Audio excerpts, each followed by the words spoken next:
Present perfect tense. इससे पिछले 2 video lectures में मैंने आपको प्रेजेंट इंडेफिनिट टेंस और प्रेजेंट कॉन्टिन्यूअस टेंस के बारे में डिटेल में समझाया था।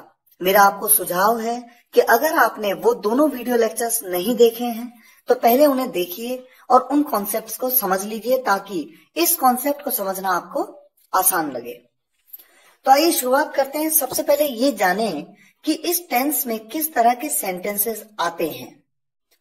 जब किसी वाक्य में मुख्य क्रिया के साथ यानी मेन वर्ब के साथ चुका है, चुकी है, चुके हैं, चुका हूं या लिया है, दिया है, ली है, दी है, की है, इन सब का प्रयोग होता है।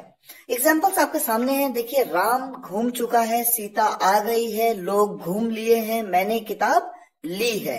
ऐसे सभी सेंटेंस प्रेजेंट परफेक्ट टेंस की कैटेगरी में आते हैं।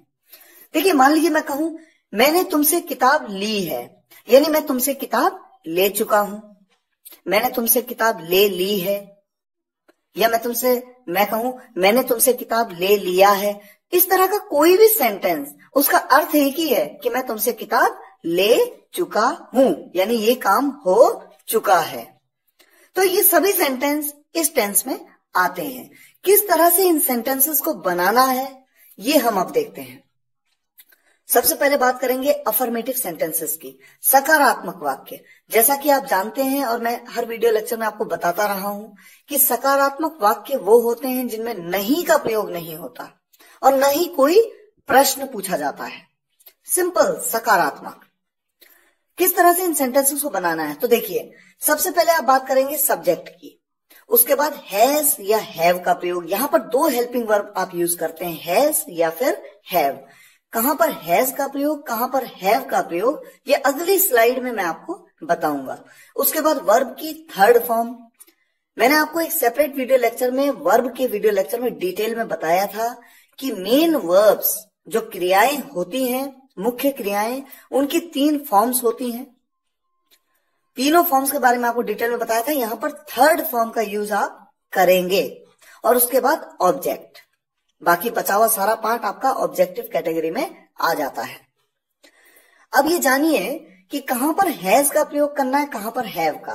तो देखिए, थर्ड पर्सन सिंगुलर सब्जेक्ट के साथ तो हैज का प्रयोग करेंगे और बाकी सभी सब्जेक्ट के साथ में, चाहे फर्स्ट पर्सन हो या सेकंड पर्सन हो, उनके साथ में हैव का प्रयोग करेंगे। Third person, first person, second person के सिंगुलर प्लूरल के बारे में मैंने डिटेल में एक सेपरेट वीडियो लेक्चर में आपको बताया था। अगर आपको ये कॉन्सेप्ट क्लियर ना हो कि फर्स्ट पर्सन क्या होता है, सेकंड पर्सन क्या होता है, थर्ड पर्सन क्या होता है और सिंगुलर प्लूरल क्या होते हैं इनके, तो आप उस वीडियो लेक्चर को पहले देख लीजिए ताकि कॉन्सेप्ट आपको आसान लगे। अब देखिए, शुरुआत करेंगे सेंटेंसेस की।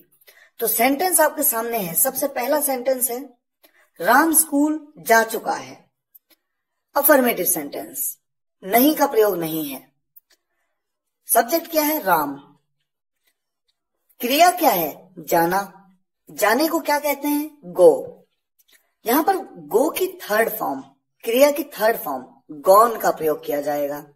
और साथ ही साथ रूल के मुताबिक पहले आप लिखेंगे सब्जेक्ट राम, उसके बाद हैज या हैव का प्रयोग। तो देखिए, राम क्या है, ये एक थर्ड पर्सन सिंगुलर सब्जेक्ट है, इसलिए इसके साथ में हैज का प्रयोग होगा। राम हैज, उसके बाद वर्ब की थर्ड फॉर्म गॉन और उसके बाद आपका ऑब्जेक्टिव पार्ट आ जाता है। कहां, स्कूल। राम स्कूल जा चुका है, Ram has gone to school. यहां पर टू का प्रयोग क्यों किया? टू एक प्रेपोजिशन है जिसके बारे में प्रेपोजिशंस के वीडियो लेक्चर्स में डिटेल में एक एक प्रेपोजिशन के बारे में मैंने आपको समझाया है। अगर आपने वो वीडियो लेक्चर्स नहीं देखे हैं तो प्लीज उन्हें देखिए और प्रेपोजिशंस को समझिए ताकि सेंटेंस बनाने में आपको दिक्कत ना आए। मैंने खेल लिया है, यानी मैं खेल चुका हूं। यहां पर सब्जेक्ट हूं मैं को कहते हैं आई। कैसा सब्जेक्ट है, ये थर्ड पर्सन सिंगुलर सब्जेक्ट तो नहीं है। और मैंने आपको बताया बाकी सभी सब्जेक्ट्स के साथ में आप हैव का प्रयोग करेंगे। और बताना चाहूंगा आपके नॉलेज के लिए, आई एक फर्स्ट पर्सन सिंगुलर सब्जेक्ट है। यहां पर आप हैव का प्रयोग करेंगे, आई हैव, और क्रिया की थर्ड फॉर्म प्लेड। हमने फिल्म देखी है। हमने, वी, हम फिल्म देख चुके हैं। We have seen the film, यहां पर हैव का प्रयोग किया क्योंकि ये थर्ड पर्सन सिंगुलर सब्जेक्ट नहीं है। ये क्या है वैसे? वी मतलब हम, ये फर्स्ट पर्सन प्लूरल सब्जेक्ट है, ये बात आपको बताई जा चुकी है। वी हैव, और उसके बाद देखने को कहते हैं सी, और सी की third form seen. We have seen the film. अब बात करते हैं नेगेटिव सेंटेंस की, नकारात्मक वाक्य जिसमें नहीं का प्रयोग होता है। रूल बहुत सिंपल है, बिल्कुल सकारात्मक वाक्य की तरह, केवल आप नॉट का प्रयोग करेंगे हेल्पिंग वर्ब हैज या हैव के बाद में। एग्जाम्पल देखिए, राम स्कूल नहीं गया है। मैंने सकारात्मक वाक्य में कहा था राम स्कूल जा चुका है, तो अगर मैं यहां पर कहूं राम स्कूल नहीं जा चुका है, थोड़ा ऑड लगता है। इस तरह से हम किसी से बात नहीं करते। अगर हमें कहना है कि राम स्कूल नहीं जा चुका है, तो हम अक्सर कहते हैं राम स्कूल नहीं गया है। गया है मतलब जा चुका है। तो यहां पर नॉट का प्रयोग हुआ, Ram has not gone to school. मैंने नहीं खेला है, आई हैव नॉट प्लेड।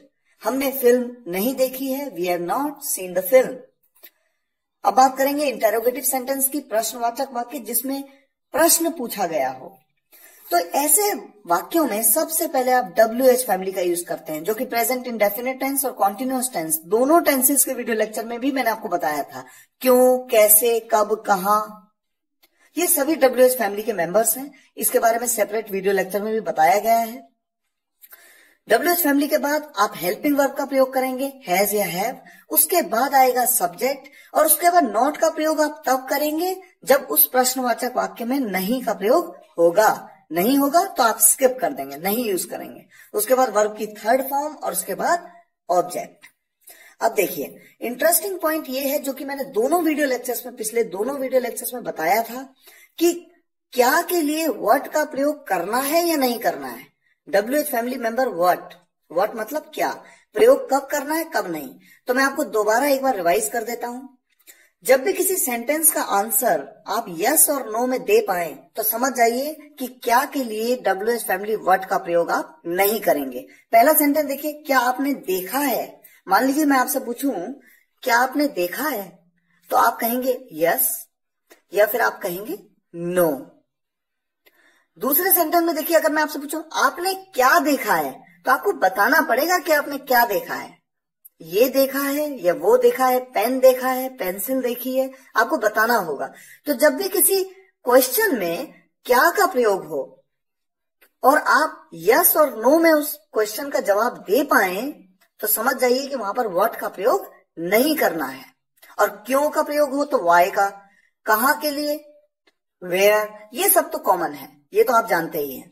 क्या आपने देखा है, तो यहाँ पर WH फैमिली नहीं है, तो सबसे पहले आप हैज या हैव का प्रयोग करेंगे। यहां पर आप यूज करेंगे हैव का, क्योंकि आपका सब्जेक्ट है आप, और आपको कहते हैं यू, और ये एक थर्ड पर्सन सिंगुलर सब्जेक्ट नहीं है।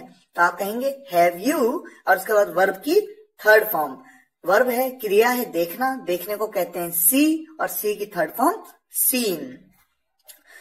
देखने को वॉच भी कहते हैं, सी भी कहते हैं, लुक भी कहते हैं। ये बात प्रेपोजिशंस के वीडियो लेक्चर में मैंने आपको डिटेल में समझाई थी कि इनमें डिफरेंस क्या होता है, कहां पर सी का प्रयोग, कहां पर लुक का प्रयोग, कहां पर वॉच का प्रयोग, ये सब आप किस तरह से कर सकते हैं। अगला सेंटेंस है आपने क्या देखा है। यहां पर WH फैमिली है व्हाट, उसके बाद सेंटेंस सेम है, व्हाट हैव यू सीन। कुछ और एग्जांपल्स लेते हैं। क्या राम स्कूल गया है, has Ram gone to school. क्या वो खेल चुका है, हैज ही प्लेड। अविरत क्यों नहीं आया है, Why has अविरत not come। यहां पर हैज का प्रयोग क्यों किया, क्योंकि मेरा सब्जेक्ट है अविरत, और अविरत एक थर्ड पर्सन सिंगुलर सब्जेक्ट है। इसी तरह से देखिए, राम स्कूल क्यों नहीं गया है, यहां पर WH फैमिली है क्यों, क्यों को कहते हैं why has Ram not gone to school। यहां पर नहीं का प्रयोग हुआ, जो कि सब्जेक्ट के तुरंत बाद यूज होगा। आपने उसे क्या नहीं बताया है। अब यहां पर क्या का प्रयोग देखिए बीच में है। दूसरा, इस क्वेश्चन का जवाब आप हाँ और ना में नहीं दे सकते, आपको बताना होगा कि आपने उसे क्या नहीं बताया है। तो ऐसे सेंटेंस में क्या के लिए व्हाट का प्रयोग किया जाएगा। What have you not told him. हमने क्या देखा है, व्हाट हैव वी सीन।